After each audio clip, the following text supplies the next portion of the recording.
Prince Harry finally speaks out in a big way, and he doesn't hold back. In a deep, emotional interview with BBC News, he said he's heartbroken, angry, and done fighting. Why? Because he lost his court case about getting proper security while visiting the UK.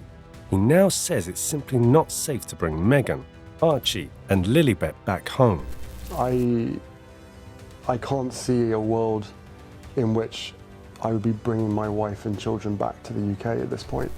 Since Harry and Meghan stepped back as working royals in 2020, everything changed. His taxpayer-funded protection was removed. He took it to court and tried everything to get it back, but the court ruled against him. The judges even said Harry made powerful arguments, but claimed his feelings didn't count legally. He lost, but he didn't just lose a case. He lost trust in the system and in his own family. Harry said that when he left royal duties, he was still facing serious security threats.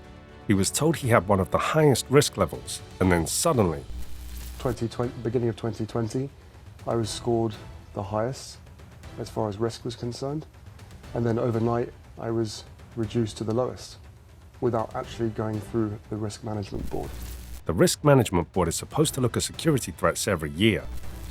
Everybody else within this group of people get it at the minimum once a year. So again, I would not have taken this far. Things got even more upsetting when Harry learned that someone from the royal household, yes, the very people who managed the royal family, was sitting on the Ravet committee that made the decision. He didn't even know that until the legal process began. As disclosure started, or as this process started, she turned around and said, "Did you know that the royal household sat on Ravet?" And my jaw hit the floor. That's when he realized this wasn't just a technical mistake, it was interference. Had it described to me, once people knew about the facts, that this is an good old-fashioned establishment stitch-up. What's even sadder is how this battle has hurt his relationship with his father, King Charles. He won't speak to me because of this security stuff. But it would be nice to reconcile. He also said something that really hit home.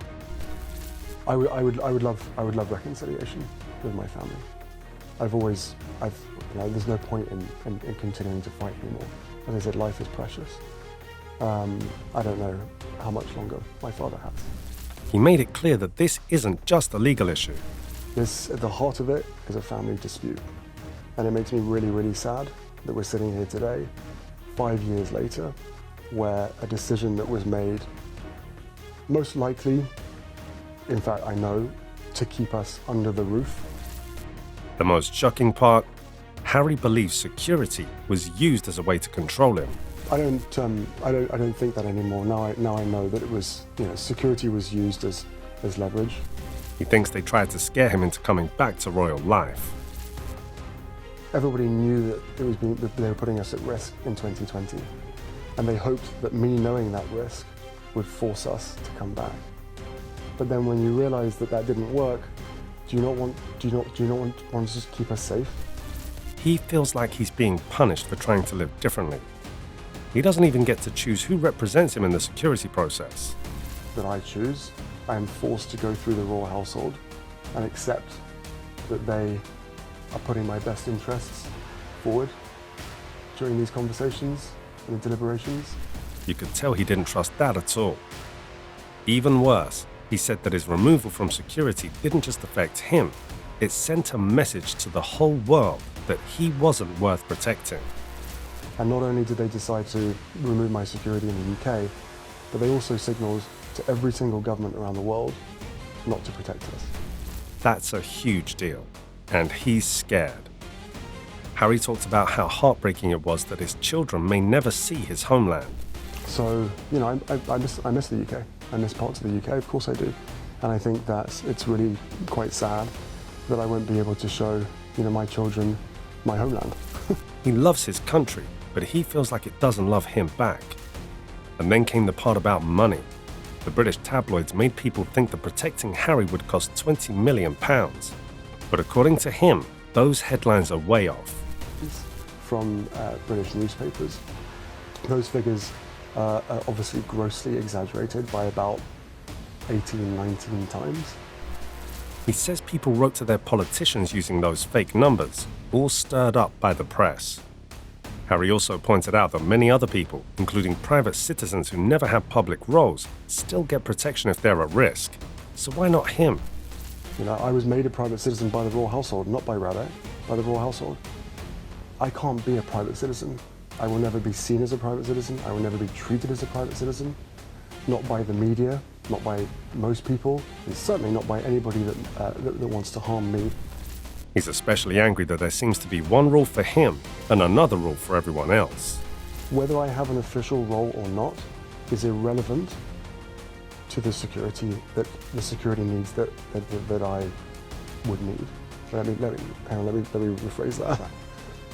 Whether I have an official role or not is irrelevant to the threats, risks, and impact. He believes security shouldn't be based on job titles. It should be based on real danger. He's not going to the Supreme Court. He's tired of fighting. But he is calling for change. He's asked the Prime Minister and the Home Secretary to step in and take a serious look at how Ravek is working. Yes, I would ask the Prime Minister to step in. I would ask Lilibet Cooper, the Home Secretary, to look at this very, very carefully, and I would ask her to review Ravek and its members. Because if it is an expert body... More than anything, he just wants a proper risk review, one that he hasn't received since 2019. That's it. That's the one thing standing in the way of peace with his family. Whatever noise has been created, whatever stories have been written, this has always been the sticking point. Despite everything that's happened, Harry says he's learned to forgive. I've moved past that. I can forgive my family's involvement, my father, my brother, and my stepmother. I can forgive the press to a large extent as well for so many things that have happened. Even the press, he said, gets partial forgiveness. But there's one thing he can't move past. Is that a decision that was made in 2020 that affects my every single day. And that is knowingly putting me and my family in harm's way. Harry didn't leave the royal family to escape responsibility. He left the system, not the people. He said. But I left the institution because at the end of the day I had to. I didn't leave it in 2020. I left it in 2021. But security was removed in 2020. The institution? That's what he walked away from. And it was the institution, he claims, that removed his security. Not the government, not the experts. The royal system itself. As the interview closed, he was asked if he thought there was still a way to make things right. His answer? Maybe. But only if the truth is faced. Their goal in life was always truth and reconciliation. And I turned around to them in many conversations, I said, right, but reconciliation can't come without truth. And now he says he knows the truth. He's tired, he's hurt, but he's not bitter. He just wants to feel safe again. And after everything, he's still hoping that one day things can be healed. While Prince Harry calls for truth and reconciliation, the contradictions in his past and present statements cast a long shadow over his appeal. When someone repeatedly shifts the narrative from claims about private royal weddings to now denying he ever asked for intervention, it naturally invites skepticism. This isn't just about inconsistencies, it's about trust. When trust erodes, even genuine concerns lose their way. If Harry truly wants healing and protection for his family, clarity, not selective storytelling, is the only path forward. Until then, the line between victimhood and manipulation remains uncomfortably blurred.